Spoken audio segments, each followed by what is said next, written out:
한번 따라 하실까요? 나병 환자의 위대한 믿음. 나병 환자의 위대한 믿음.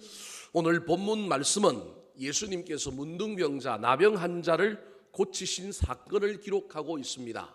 그런데 오늘 본문을 이해하기 위해서는 오늘 본문이 위치하고 있는 그 부분을 잘 살펴보아야 합니다.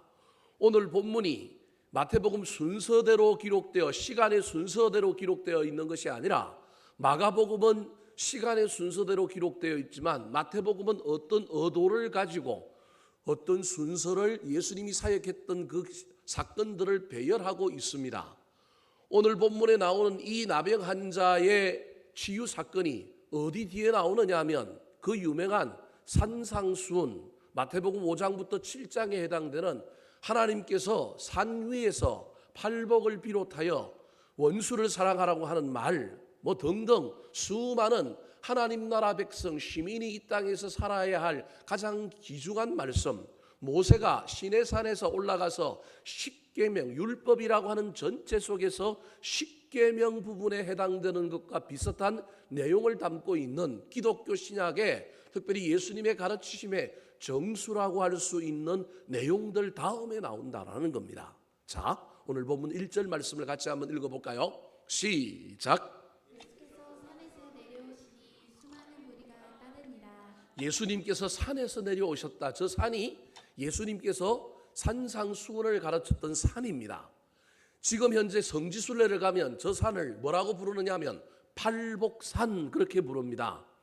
산상수훈을 가르치고 많은 이야기를 했지만 그 이야기의 가장 하이라이트쯤에 해당되는 걸 뭘로 봤느냐 하면 팔복으로 본 겁니다. 물론 황금률이라고 대접받고자 하는 대로 대접받는다 이런 얘기도 나오고 눈에 덜보는 네 눈에 덜보는 보지 못하고 남의 눈에 티를 빼려고 하느냐 비판하려고는 비판하지 말라 수많은 이야기가 나오지만 그중에 가장 하이라이트가 팔복이다라고 생각해서 예수님께서 가르치던 산, 그 산 이름이 뭔지도 모르고 무슨 산인지 알 수는 없지만 지금은 뭐라고 부르느냐 하면 팔복산이라고 부르는 겁니다. 자, 저 산에서 내려오신 거예요. 가르침을 마감하고 내려오신 다음에 예수님 앞에 짠하고 나타난 환자가 나병 환자고 그 나병 환자를 우리 예수님께서 오늘 본문에 보면 아주 기쁜 마음으로 아주 즐거운 마음으로 아주 감동 어리게 이 나병 환자를 치유해 주신 사건으로 기록되고 있습니다. 이것이 의미하는 바가 무엇일까요? 두 가지 측면이 있는데 하나는 예수님이라고 하는 그 자리에서 이 본문을 이해해 볼 필요가 있습니다. 목사가 강대상에서 열심히 말씀을 전하고 부흥회를 열심히 하고 막 청중들을 뒤집어 놓고 큰 은혜의 말씀을 전하였는데 아무리 자기가 강대상에서 뛰고 날아다녀도 목사의 진짜 삶은 강대상 위에도 있지만 사실은 어디에 있느냐 하면 내가 가르친 말씀, 내가 전하는 말씀을 가지고 내가 삶의 현장에서 어떻게 사느냐에 달려 있는 겁니다. 그 가르친 말씀의 실제적인 삶의 자리에서의 그 영역에서 내가 그 말씀대로 살아내고 있고 그 말씀의 후광과 그 말씀의 능력을 가지고 여전히 말씀 전할 때나 살 때나 동일한 삶을 살고 있는 그 모습을 예수님의 모습에서 볼 수 있는가 하면 또 다른 하나는 예수님께서 수많은 환자를 고치셨는데 이 산상수훈 다음에 나병 환자라고 하는 이 사람의 이야기가 등장하는 것은 산상수훈에서 가르쳤던 그 모든 말씀을 대표하여 그 말씀을 붙들고 씨름하며 살아가는 사람의 대표가 누구냐 하면 알고 보면 이 나병 환자라는 거예요. 성경에 믿음에 대한 이야기를 많이 하는데 특별히 신약 성경에 믿음에 대한 이야기를 하면서 큰 믿음이 있고 작은 믿음이 있고 의심하는 믿음이 있고 믿음에 대한 다양한 표현을 씁니다. 근데 재미난 건 예수님이 제자들을 보고 이야, 네 믿음이 크다, 너 믿음이 멋지다 이렇게 표현해 본 적이 별로 없어요. 제자들을 향하여 의심하는 자여 믿음이 왜 이렇게 적으냐 이렇게 얘기를 해요. 남자들 보고는 믿음이 크다 믿음이 좋다 그런 얘기를 안 하는데 여자들 특별히 이방 사람들을 향하여 이방 여인들을 향하여 수로보니게 여인 혈루증을 앓는 여인 이런 여인들을 향하여는 야, 네 믿음이 너를 뭐하였다? 구원하였다 이런 표현들을 써요. 신기하죠? 이 관점을 보면 오늘날에 목사 보고 하나님께서 저 천국에 갔을 때 네 믿음이 크다 이렇게 말할 가능성이 별로 없는 거예요. 여러분 죄송하지만 중직자를 향하여 너희들 믿음이 크다 이렇게 말할 가능성이 별로 없어 보여요. 시험 들지 마시고 제 얘기를 잘 들으시기 바랍니다. 오해하면 안 됩니다. 재미난 건 숨어있는 고수, 드러나 있지 않지만 숨어있는 고수, 특별히 고난과 환난 가운데서도 믿음을 지키고 있는 사람들, 그 어려운 시절 가운데서도 주를 의지하고 주만 바라보고 주를 신뢰하는 사람들을 향하여, 주로 전적인 믿음을 가지고 있는 사람들을 향하여 예수님께서 네 믿음이 크다, 믿음이 큰 자다, 너 믿음이 참 위대하다, 이스라엘 중에 이런 믿음을 내가 발견해보지 못했다, 네 믿음이 너를 구원하였다, 그렇게 얘기했다라는 거예요. 오늘 본문에 나오는 나병 환자도 그런 사람이라는 거예요. 전적인 믿음, 믿음으로 가득 차 있는, 주님을 따라다니거나 주님 밑에서 수종 들거나 어떤 헌신을 하는 것이 아니지만 삶의 현장에서 특별히 그에게 나병, 문둥병이라고 하는 고난이 있음에도 불구하고 그 고난 가운데 믿음을 끊지 않고 그 믿음을 지킬 뿐만 아니라 그의 믿음의 핵심이 뭐냐면 내 인생의 모든 문제는 전적으로 주님께 달려있다, 내 인생의 문제는 주님만이 해결할 수 있다, 그 믿음 가지고 간절함을 불태우다가 주님이 산에서 딱 내려오시니 그때 주님을 만난 사람, 만나서 뭐라고 얘기했는지 한번 볼까요? 자, 2절 3절에 중요한 단어, 반복되는 두 단어가 나옵니다. 같이 한번 읽어볼까요? 2절 3절입니다. 시작. 나병 환자가 나와 전하며 이르되 주여 원하시면 저를 깨끗하게 하실 수 있나이다 하거늘 예수께서 손을 내밀어 그에게 대시며 이르시되 내가 원하노니 깨끗함을 받으라 하시니 즉시 그의 나병이 깨끗하여 진지라. 원하시면이라고 하는 단어와 원하노니라고 하는 단어가 같이 나오는 거예요. 마음과 마음이 이어진 거예요. 마음을 감동시킨 거예요.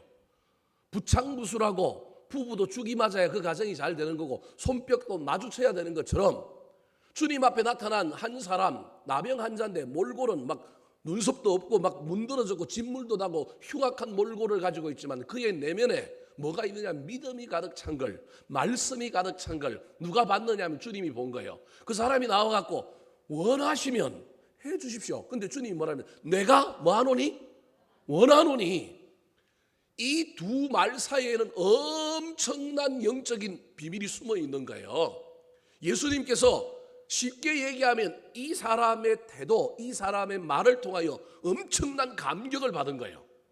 그래서 사람이 품은 소원이 누구의 소원이 됐느냐 하면 예수님의 소원이 된 거예요.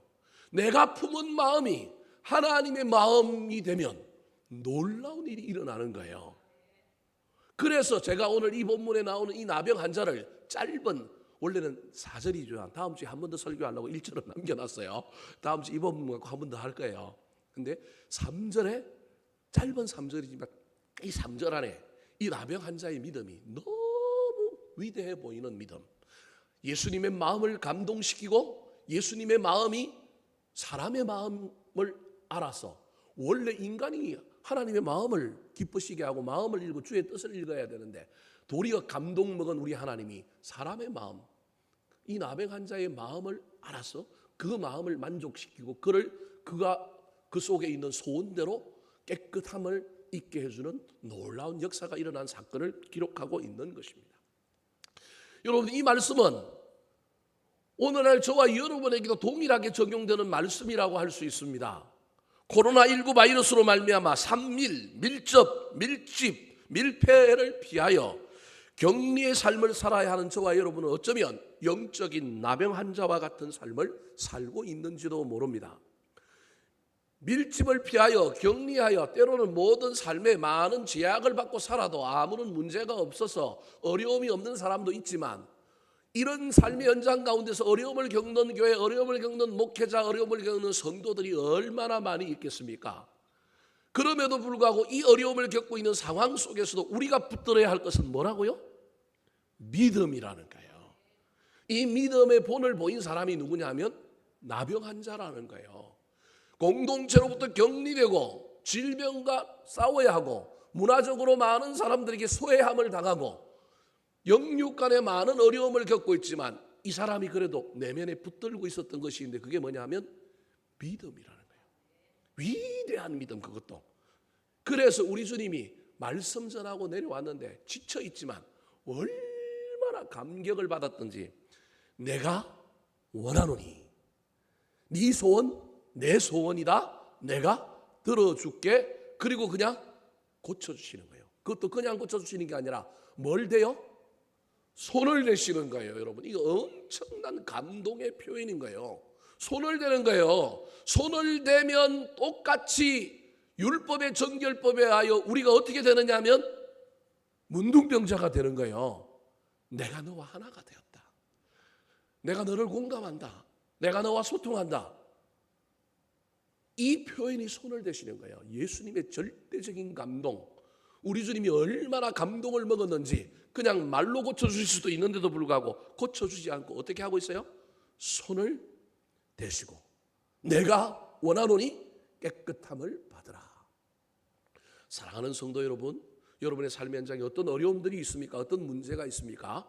그 문제를 해결하는 것, 내 소원이 하나님의 소원이 되어 문제가 해결되고 복을 받고 형통해지는 놀라운 비결은 저와 여러분이 어떤 일을 하는 것도 중요하지만 믿음을 지키는 겁니다. 주님 앞에 이 믿음을 보여주는 것입니다. 자, 그렇다면 예수님을 감동시키고 감격시켰던 이 나병 환자의 위대한 믿음은 어떤 믿음이었을까요? 첫 번째 믿음입니다. 따라 하시겠습니다. 나아오는 믿음. 나아오는 용기 있는 믿음, 상황과 환경과 사람과 문화의 장애를 뛰어넘는 담대한 믿음이 우리의 소원이 예수님의 소원 되게 하는 겁니다. 1절 말씀 같이 한번 2절 말씀 같이 한번 읽어볼까요? 시작. 한 나병 환자가 나와 절하며 이르되 주여 원하시면 저를 깨끗하게 하실 수 있나이다 하거늘. 오늘 저 2절 한 절만 갖고 설교할 거예요, 여러분. 첫 번째 단어가 나와라고 하는 이 단어가 이 나병 환자의 믿음인 거예요. 아니, 예수님 만나고 싶어서 나왔는데 그게 무슨 믿음입니까? 아닙니다. 저게 엄청난 믿음입니다. 오늘 본문과 똑같은 내용을 다루고 있는 누가복음 5장 12절에 보면 누가는 의사예요. 의사이기 때문에 환자의 병증을 너무도 잘 알고 있는 거예요. 근데 누가복음 5장 12절에서 저 사람을 뭐라고 얘기하냐면 온몸에 나병 들린 사람이라고 표현하고 있어요. 그러니까 나병이 부분적으로 나타나서 손이라든지 뭐 얼굴이라든지 아니면 몸의 어느 정도 부분에 나병이 부분적으로 나 있는 사람이 아니라 이 나병이 엄청 심해져서 상태가 아주 중하여 온 몸에 온 육신에 나병이 들린 사람이라는 거예요. 다르게 얘기하면 이 사람은 딱 보는 순간 누구라고 하는 거예요? 나병이라고 하는 거예요. 적당히 가려서 될 사람이 아니라는 거예요. 여러분, 모세의 율법에 하면 구약에 보면 특별히 레위기에 보면 나병 환자는 사람들이 자기 앞에 90m 오기 전에 자기가 뭐라고 얘기했냐면 부정하다 부정하다 외쳐야 됩니다. 그게 무슨 말이냐면 나 부정하니까 나한테 오면 올라가니까 옮지 않도록 조심하라는 거예요. 내 스스로가 상대방에게 이걸 하지 않고 돌아다니면 그 사람은 뭘 해야 돼요? 돌을 던져 맞는 거예요. 바람이 제가 서 있는 뒤쪽에서 불어요. 그러면 90m. 바람이 반대로 저쪽에서 일로 불어요. 그러면 사람을 만나기 45m 전부터 뭐 해야 되느냐 하면 부정하다 부정하다. 이게 왜 이러냐면 이게 한 규빗이 45cm거든요. 두 규빗, 뭐 200규빗 전에 이걸 외치라고 레이기에 기록이 되어 있어요. 뿐만 아니라 옷을 구별해서 입어야 돼요. 무슨 옷을 입어야 되느냐면 검정 옷을 입어야 돼요. 그래서 검정 옷을 입은 사람은 나병 환자일 가능성이 많기 때문에 사람들이 피해가거나 사람들이 조심해야 돼요. 한마디로 얘기하면 이 사람은 왕따입니다. 공동체 안 성 안으로 들어올 수 있어요? 없어요? 없어요. 덜해서 살아야 됩니다. 그래서 구약에 북이스라엘 수도가 사마리아라고 하는 성이 아람 나라의 공격을 받았을 때 그 유명한 이야기가 있잖아요. 나병 환자들이 성에서 식구들이 내려다 주는, 성경에 그런 표현은 없지만 두레박에다가 뭘 내려주느냐 하면 먹을 것, 우리로 집에 컵라면, 참치, 김치 뭐 이런 거 사가지고 두레박에다가 성 어느 쪽에다가 탁 줄을 달아 내려놓으면 나병 환자들이 성 바깥에서 이 야외에서 그냥 우리로 치면 뭐 군인들 알겠지만 삼각 텐트 비슷한 거 하나 쳐놓고 그냥 살고 있는 거예요. 성에는 못 들어가니까. 근데 먹어야 되잖아요. 근데 바깥에 뭐가 먹을 것이 있어요. 없으니까 먹을 걸 주로 어디로부터 조달을 받느냐 하면 성 안에 있는 자기 가족들로부터 조달을 받는 거예요. 그래서 자기 가족끼리 이 사인이 딱 있어요. 제가 장신대 신학교를 다닐 때 신학교는 딱 9시 되면 문을 딱 닫아요. 근데 잠이 안 오잖아요. 그럼 뭘 먹어야 돼요? 야식을 먹어야 되잖아요. 신학교 앞에 있는 모든 음식점과 신학생들은 내통을 합니다. 그래서 전화를 탁 하면 오토바이가 푸릉푸릉 와요. 그러면 신학 기숙사 뒤편에 뭐가 달려있냐면 두레박이 하나 달려있어요. 그 두레박에다가 음식을 탁 넣어놓으면 전화가 와요. 넣어놨다고. 그러면 끌어올리고 다시 거기다가 뭘 넣어요? 영수증을 보고 돈을 넣으면 족발, 막국수 뭐 맛있는 걸 가지고 밤에 파티를 벌여서 제 몸이 이렇게 됐습니다. 여러분, 사마리아 성의 식구들이 그 문둥병전 환자들에게 그런 것을 공급해줘야 먹고 사는 거예요. 여러분, 이 나병 환자가 얼마나 오랫동안 중병을 알았는지 누가복음 5장 12절에 기록한 것으로 보아서 이 사람은 공동체에 엄청 격리되어 있었고, 이 사람은 누구든지 보면 이 사람은 나병 환자라는 걸 사람들이 다 뭐예요? 알아요. 근데 이 사람이 예수님께서 산에서 내려온다는 소식을 듣고 사람들 사이에 직접 뛰어들어서 용기 있게 예수님을 만나러 나온 겁니다. 여러분, 이게 믿음 없이 될 수 있어요? 없습니다. 이게 믿음이라는 거예요. 여러분, 믿음은 도전하는 거예요. 믿음은 상황과 환경을 돌파하는 거예요. 길이 열리고 편안하고 좋은 일설 속에 그걸 그냥 순적하게 바람 부는 대로 물결 치는 대로 쑥 따라가는 것, 여러분, 그게 믿음 아닙니다. 물론 우리 하나님께서 우리를 순조롭게 하고 형통하게 하는 것도 있지만 때로는 고난을 주고 환난을 주고 문제를 줄 때 그 문제를 간통하여 위험을 무릅쓰고 손해를 보고 때로는 어려운 일을 겪으면서도 특별히 누구에게 나아가느냐 하면 주님께 나아가는 사람. 고난을 겪으면 하나님에 대한 신뢰가 무너지고 장사가 안 되고 가족들이 아프면 하나님에 대한 믿음이 무너져서 신앙생활도 뜨듬뜨듬하게 되고 우리의 삶이 더 문제가 있지만 여러분, 그럴수록 고난 가운데서 더욱 주를 찾고 주님 앞에 나와 기도하는 사람, 그 사람 뭐 있는 사람이냐면 믿음 있는 사람. 그런데 그때 낙심하고 절망하고 주를 떠나면 사실은 그 사람 그 앞에 어떤 믿음이 있었다 할지라도 사실은 그 사람 믿음은 가짜요. 그 사람은 뭐가 없는 거냐면 믿음이 없는 겁니다. 물론 나갔다가 돌아올 수도 있지만 그 상태를 가지고 얘기하면 그 믿음은 흔들리는 믿음인 겁니다. 주님께 나오는 것 얼마나 멋진지 모릅니다. 나이가 문제가 있습니다. 나병 환자가 있습니다. 나병이라고 하는 문제가 있습니다. 구약의 나병은 특별히 죄로부터 왔다고 여겨졌기 때문에 얼마나 많은 사람들에게 육신적으로 문화적으로 공동체적으로 뿐만 아니라 영적으로 무시를 당했는지 모릅니다. 나의 연약함을 가지고 주님께 나오는 사람, 그게 믿음인 거예요. 사랑하는 성도 여러분, 코로나 바이러스로 말미암아 많은 어려움을 겪고 있습니다. 오해하지 말고 들으십시오. 우리 목사님 저희 갖고 왜 교회 안 나오냐고 안 나오는 교인들한테 설교하려고 저러는구나. 여러분, 머리가 빨라가고 벌써 그렇게 돌아가는 사람이 있을 거예요. 여러분, 제 얘기는 그 얘기가 아닙니다. 여러분, 어디에 있든지 여러분의 삶을 예배당에 나와서 예배를 드리느냐 안 드리느냐의 문제가 아니라 우리 주님은 어디든지 계시는데 내가 어디든지 계시는 주님 앞에 나아가고 있는가를 살펴보라는 겁니다. 교회에 나와야 된다, 교회 안 나오면 안 된다, 교회 나오는 사람만이 믿음이 있다, 제가 그렇게 말하는 것이 아니라 교회를 나오지 않더라도 지금 저와 여러분이 주님께 나아가는 믿음이냐는 거예요. 기도의 재단을 쌓고 가정 예배를 드리고 주님께 더 가까이 나아가려고 애를 써나는 거예요.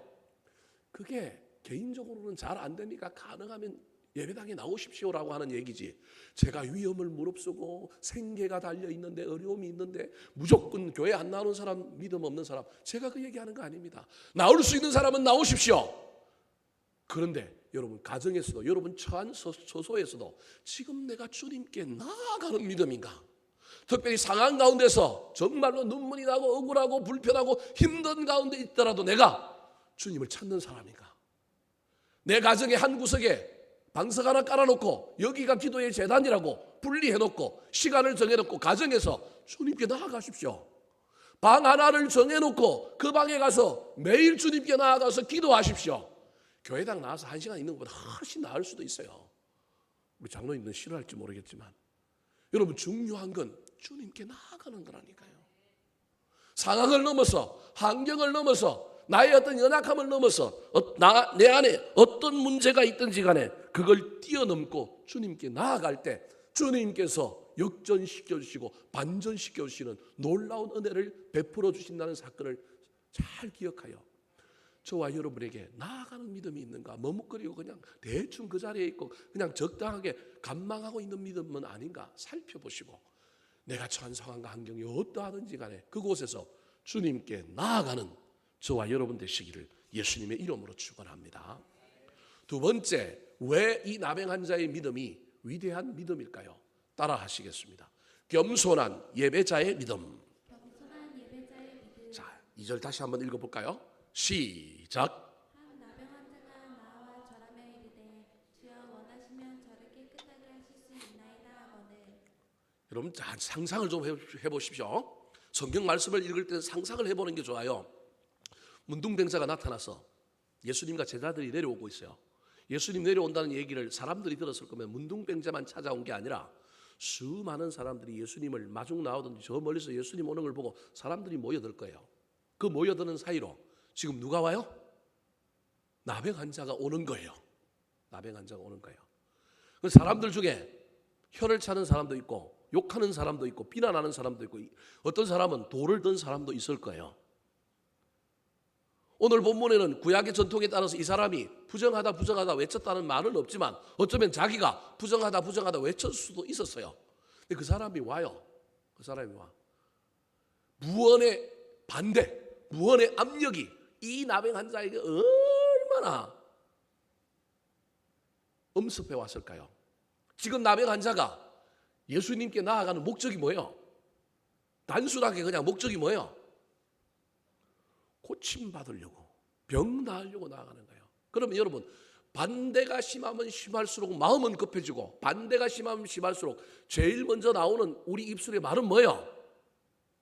여러분, 돈 필요한 사람은 남 만나면 뭐부터 얘기해요? 돈이 왜 필요한지를 얘기해요? 아니면 뭐부터 얘기해요? 돈 좀 구워줘. 여러분, 앞에 설명을 많이 한 사람은 안 급한 사람이 빌려주지 마세요. 말이 좀 이상합니까? 여러분, 가능하면 안 빌려주는 게 좋습니다. 돈 거래는 안 하는 게 좋습니다. 여러분, 절박함이 넘치면 내 안에 있는 절박함이 제일 먼저 나오게 되어 있어요. 지금 우리는 저 2절 한 구절을 읽으면 이 나병한 자가 그냥 순적하게 정상적인 삶 속에서 우리 주님께 나아왔다라고 생각하지만요, 자기가 나오는 방향에서도 반대가 심하고요. 예수님 쪽에서 제자들은 어떨까요? 예수님 때문에 나서지는 못하지만 뒤에서 눈을 부릅뜨고 그죠? 레이저를 쏘면서 얼마나 반감이 많았겠어요. 제가 보기엔 우리 배 선생님이 여기 나서서 한마디 했을 것 같은데 기록을 안 하고 있어요. 성질 급한 우리 베드로 사도가 그냥 나와가지고 그냥 칼은 안 들고 몽둥이를 들고 나서든지 뭘 했을 텐데 성경 기록하고 있지 않은 거예요. 근데 여러분, 이 장면 속에서 충분히 저와 여러분이 상상을 해봐야 될 게 이 나병한 자에게 얼마나 큰 엄청난 압박이 있었겠냐는 거예요. 근데 이 압박 가운데서 그가 하고 있는 첫 번째 행동이 뭐예요? 절하는 거예요. 높은 사람 만나니까 절을 당연히 한다라고 우리는 생각하지만 여러분, 저 절을 하다라고 하는 단어가 헬라 원어에 의하면 무릎을 꿇다라고 하는 단어인데, 이 무릎을 꿇다라고 하는 단어가 단순히 무릎을 꿇었다라고 하는 의미가 아니고요, 예배하다라고 하는 동사를 쓰고 있는 거예요. 그러니까 지금 경배의 의미, 예배의 의미가 있는 거예요. 적당히 예를 갖춰서 선생님 안녕하십니까? 이게 아니라 지금 뭐 하고 있느냐 하면 구세주, 메시아로 영접하면서 뭐 하고 있느냐 하면 예배하고 있는 거예요. 동방박사가 아기 예수를 만나고 난 다음에 절하여 할 때 그 절하여라고 하는 단어가 저 단어가 똑같은 단어입니다. 그냥 단순히 예를 차린 게 아니라 구주로, 주인으로 모시고, 내가 주인 만난 그 인간 대 인간의 예법이 아니라 영적인 주인을 만난 그 주인에게 지금 예배, 경배의 절을 하고 있는 겁니다. 진정한 예배자의 모습입니다. 비록 초라한 몰골과 그의 행색이 남루하여 많은 사람들에게 찡그림을 당함에도 불구하고 이 나병 환자는 자신의 질병 해결만으로 자신의 인생을 전체를 채운 것이 아니라 예수님 딱 만날 때 뭐가 살아있느냐 하면 예배가 살아있는 거예요. 내 인생에 문제가 있는 것이 아니라 먼저 주님을 주님으로 인정하는 놀라운 역사가 있는 겁니다. 질병 해결 전에 먼저 예수님께 무릎 꿇고 있는 겁니다. 절하며라고 하는 걸 예배의 행위라고 할 수 있는 이유를 그 다음에 나오는 주여라고 하는 단어를 보면 알 수 있습니다. 이 시대에 많은 사람들이 예수님께 병고침을 받으러 나왔던 사람들이 예수님을 뭐라고 불렀느냐 하면 랍비라고 불렀습니다. 선생이여라고 불렀습니다. 고침받고 나면 감격하여 그 다음에 깨닫고 나면 그 다음에 뭐라고 불러요? 주여라고 불러요. 베드로가 고기 잡다가 고기 안 잡고 그물 씻고 있는데 야 주의 말씀 어지하여 깊은 곳에 뭘 던지라고요? 그물 던져라. 배가 찢어질도록 고기를 잡았어요. 그때 베드로가 처음에는 랍비여 선생이여 그러다가 베드로가 뭐라 그래요? 주여 나는 죄인으로서이다. 나를 떠나소서. 그러니까 예수님이 사람 낚는 어부가 될 테니까 너 나 따라와라 그러잖아요. 예수님을 만나기 전부터 이 사람은 뭐라고 부르느냐 하면 주여라고 부르는 거예요. 주님입니다. 내 인생의 주인입니다. 메시아입니다. 하나님의 아들입니다. 이건 예배라고 하는 걸 알 수 있는 겁니다. 진정한 예배자, 그것도 자기 자신을 낮추면서 겸손하게 나는 아무것도 아닙니다. 나는 아무것도 할 수 없습니다. 오로지 주님만이 할 수 있습니다. 라고 하는 열망을 표현하고 있는 겸손한 예배자라는 겁니다. 저주의 병을 짊어지고 감히 사람들 틈에 끼어 살아갈 수 없어서 어쩌면 회당에도 가지 못하고 예배할 수 없었던 그가 예수 그리스도를 만날 때 타는 목마름으로 예배에 대한 사모함을 가지고 자기 인생의 문제도 있지만 예배 안에 깊이 들어가서 그 예배의 감격을 먼저 누리는 진정한 예배자인 거예요. 여러분 오해하지 말고 들으십시오. 여러분들도 충격을 받을까 봐. 내 인생에 문제가 있어. 주일날 예배하러 왔어. 하나님께 예배하는 게 먼저예요. 내 인생의 문제가 해결되게 하여 내가 지금 하나님을 붙들고 막 바지가랑이를 붙들고 막 고쳐달라고 얘기하는 게 먼저예요. 여러분 잘 생각해 보세요. 우리는 순서가 그럴 수밖에 없어요. 내 인생의 문제가 급한데 오늘 뭐 말씀이 은혜가 되고 뭐 내가 하나님 예배의 주인이 하나님이니까 주인 대신 하나님께 내 인생을 올려드리고 하나님 앞에 내가 경배하고 여러분 그게 우리 속에 있긴 하지만 본능적으로는 우리에게 뭐가 먼저 앞서 있느냐면 하나님 오늘 내 기도 좀 들어주세요. 나 좀 봐주세요.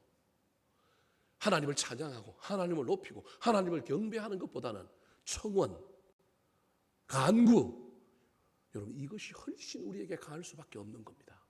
그런데 이 어려운 상황 가운데 있는 이 나병 환자 격리와 외로움과 소외와 육신의 질병과 먹고 사는 문제의 어려움 속에 있는 이 어려운 정말로 엄청난 최고의 인생의 어려움 가운데 있는 이 사람이 주님 만났는데 내 인생의 문제가 제 1순위가 아니고 주님께 예배하고 경배하는 게 1순위였다라는 거예요. 이걸 누가 보시는 거예요? 주님이 보신 겁니다. 여러분 우리 주님 우리가 1순위 이거 아니더라도 주님께 나와서 예배하면 우리 주님 아십니다. 왜냐하면 우리는 연약하니까.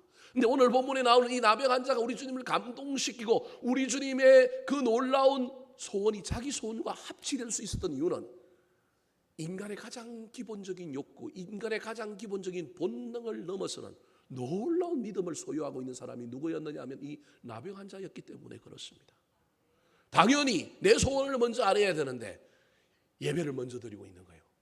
하나님을 먼저 높이고 있는 거예요. 겸손한 예배자가 돼서 그 하나님 앞에 나아가 그 예수님 앞에 나아가 먼저 예배하는 모습을 우리 주님이 보면서 야 저놈은 자기 목적 채우려고 나온 놈이 아니구나. 목적 채워주면 목적 해결되면 마음 바뀔 놈 그런 놈 아니구나. 저놈은 여전히 내가 1순위구나. 이 문제 들어줘도 전혀 문제 없겠구나.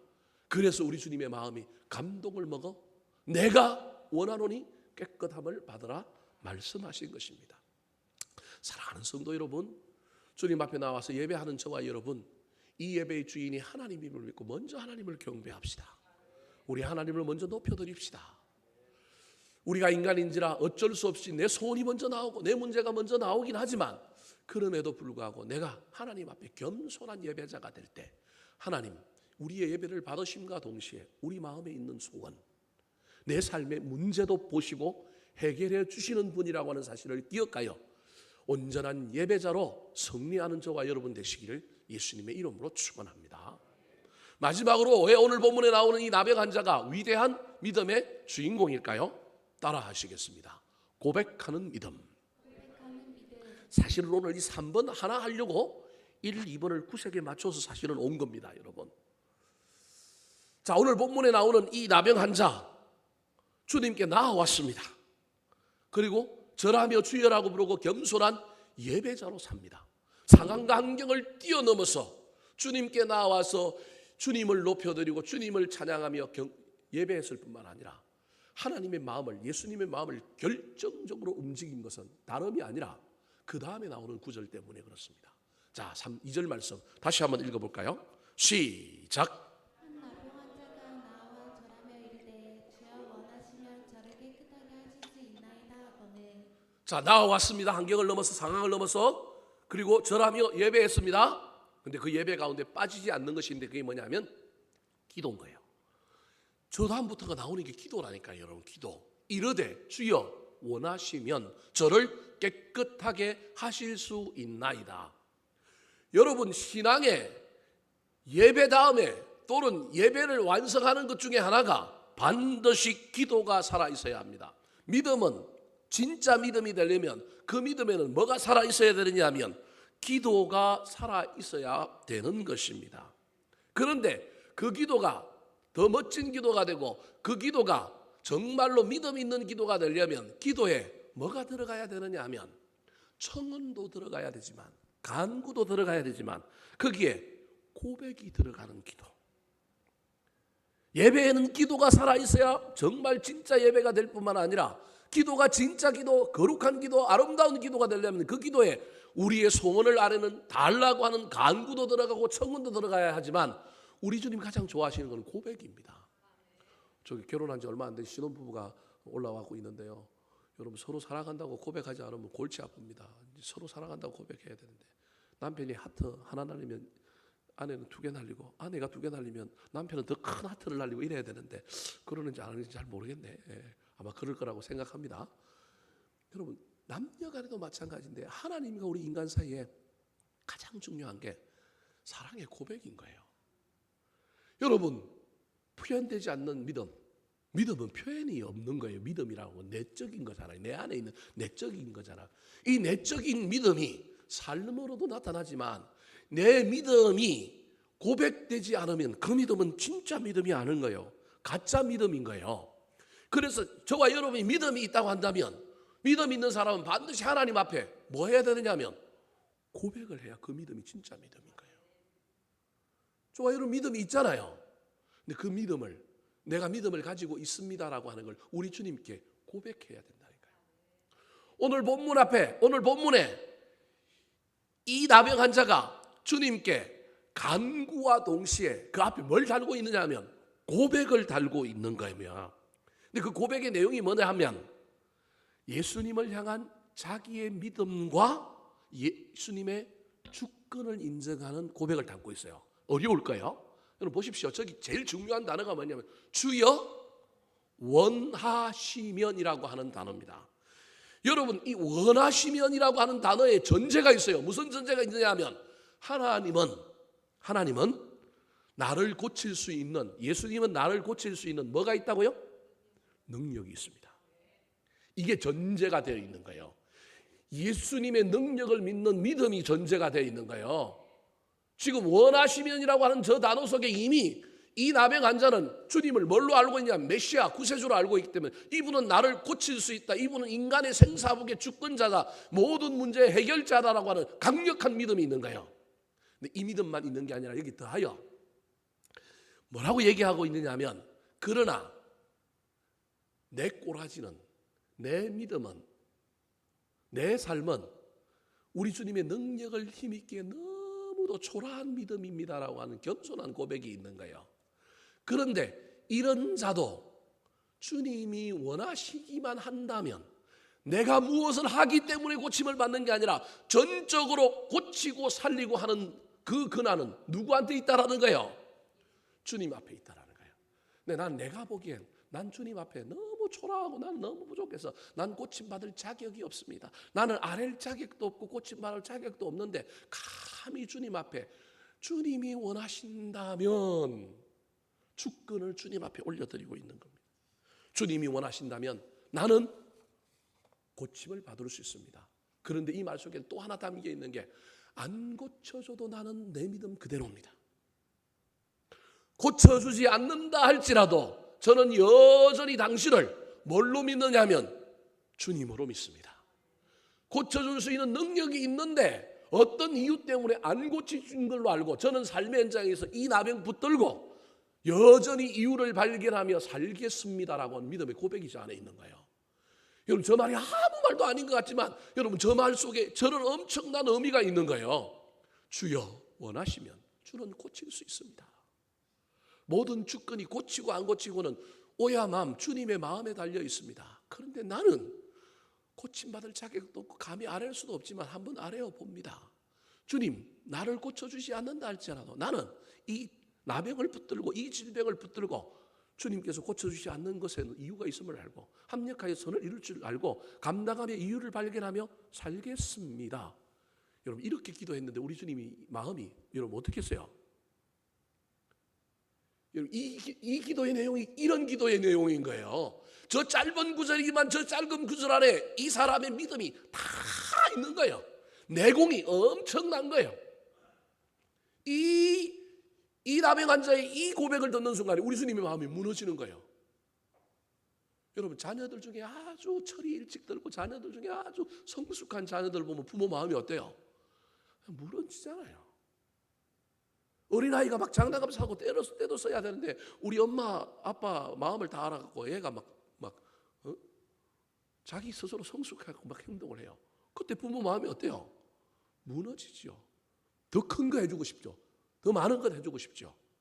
그게 바로 3절에 나타나는 우리 주님의 반응인 거예요. 이 원하시면이라고 하는 이 단어 한 단어에 이미 전제하고 있는 주님의 능력, 주님의 주권을 인정하고 난 다음에 자기의 초라한, 자기의 연약한, 자기의 부족한 모습을 아릴 뿐만 아니라 들어주시면 감사하지만 안 들어주셔도 나는 이거 붙들고 살겠습니다. 여전히 당신은 나의 하나님입니다. 그 믿음을 고백하고 있으니 우리 주님께서 얼마나 마음이 애잔했겠어요. 너 어디 갔다 이제 나타났냐? 너 같은 믿음이 어디 있었느냐? 우리 주님의 마음이 너무 마음속에 너무 많은 감동이 있어서 3절 말씀 같이 한번 읽어볼까요?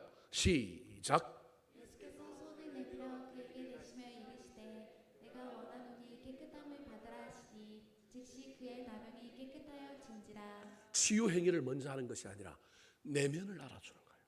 공감하고 위로하고 소통하고 그 내면 안에 있는 그 상처와 함께 그 상처를 붙들고 살아가는 그 위대한 믿음을 우리 주님께서 알아주기 위하여 손을 탁 대시면서 너와 나는 하나다.